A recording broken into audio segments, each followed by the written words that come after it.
Good win today, Adam. Yeah. What was the best thing that you took out of that one? I thought we moved the ball pretty well. I thought from quarter time onwards, our ability to move the ball and maximise our entries was really quite good. I think in the first half you stopped them from getting inside 50 from within 50.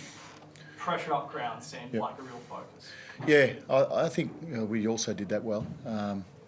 Restricted their attack, forced them through contest a lot and got the contest done a lot better this week than what we did the last game, so that was pleasing. They can challenge you. They've got obviously a couple of really good forwards out of the team, so that certainly helped us, but they've still got some good quality ahead of the ball, so to be able to manage those guys for the best part was really good. What do you think happened in the third quarter there where they started to come back a little? I thought we made some pretty what's the word? We had enticing ball movement, opportunities to move the ball, and we missed targets or we tried to play too perfect, and they then won the ball back and really punished us off the turnover. Their stoppage game seemed to get going. When their centre bounce stuff was more the last quarter, but they're a really good stoppage team, particularly from centre bounce, and we knew that coming in. So we had to manage that area, and I thought we did that for the most part really well, particularly the scores from stoppages. So.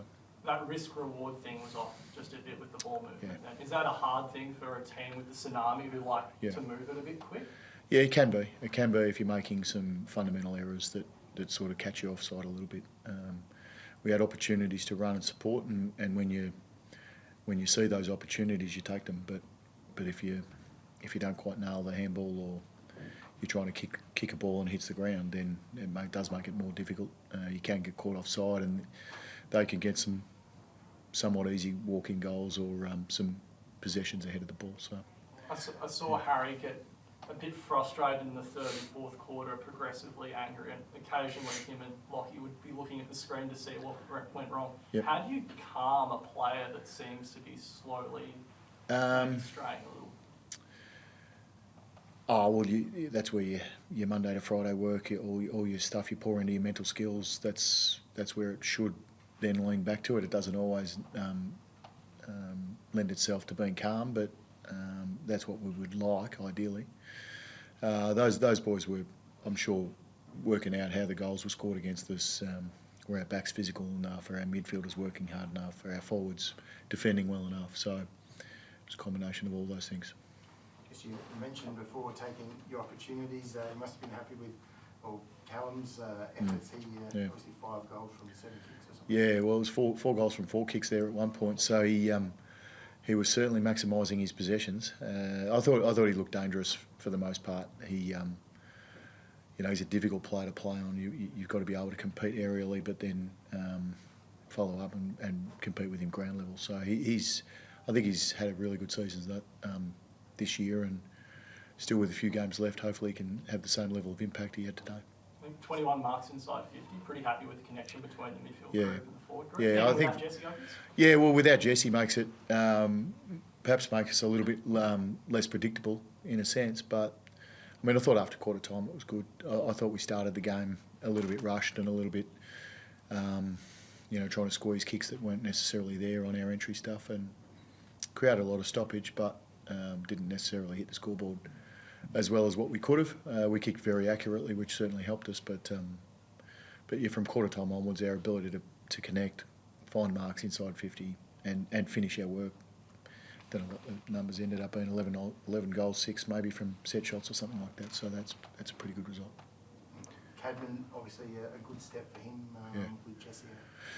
Yeah, certainly. He's had some really nice games so far this year, so so hard. When he's on the move and launches at the ball, he's so hard to defend. So that's one of the things that makes him the player that he is, and will make him a really dangerous forward for a long period of time. And Jake, was that just tactical, no concern? Yeah, so we just thought he's got a 6-day break, been a little bit sore during the week with a couple of different things, nothing serious, but we just took the opportunity to give him half a game off, yeah.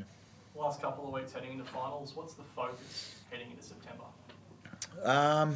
Well, we've got to get there, and so we're not guaranteed to play in September yet. So we are fully aware of that. We need to, go up to the Gold Coast this week and get the job done up there against a team that we played not so long ago and had a really good result. But they present certain challenges that other teams don't, and we need to manage them. So we'll deal each opposition, both Gold Coast and St Kilda, with managing their strengths and trying to exploit their weaknesses and see where that can take us. A couple of weeks ago in Melbourne, I think you were, after the win against Essendon, you were talking about percentage maybe playing a role. Is that still a concern for you guys, or especially with the slight fade out near the end? Oh yeah, it's always that possibility, isn't it? We've won 14 games so far, and we're behind on percentage of maybe three or four of those teams, I think. So we're at the lower end, but today helped. No injuries at all? No injuries. No, not that I'm aware of. So we'll get through the week and head up to Gold Coast with a clean list, hopefully. Jesse back next week then? That'll be the plan. He'll need to get through a couple of training sessions before that happens. He's got a bit of work, a few boxes to tick before that. Finally, I think during the week, Andrew Barr, Chief Minister of the ACT, mentioned possibility of 20th AFL team here, right. And I think Andrew Dillon was in the stands today. Okay. What's your view of Canberra and whether they're actually ready for a full-time AFL team? It's a big topic. I don't know if Canberra's ready. Certainly, I enjoy coming down here as part of the Giants and having Canberra as our home as well as Western Sydney. So I'm probably a little bit biased and selfish in that perspective, but.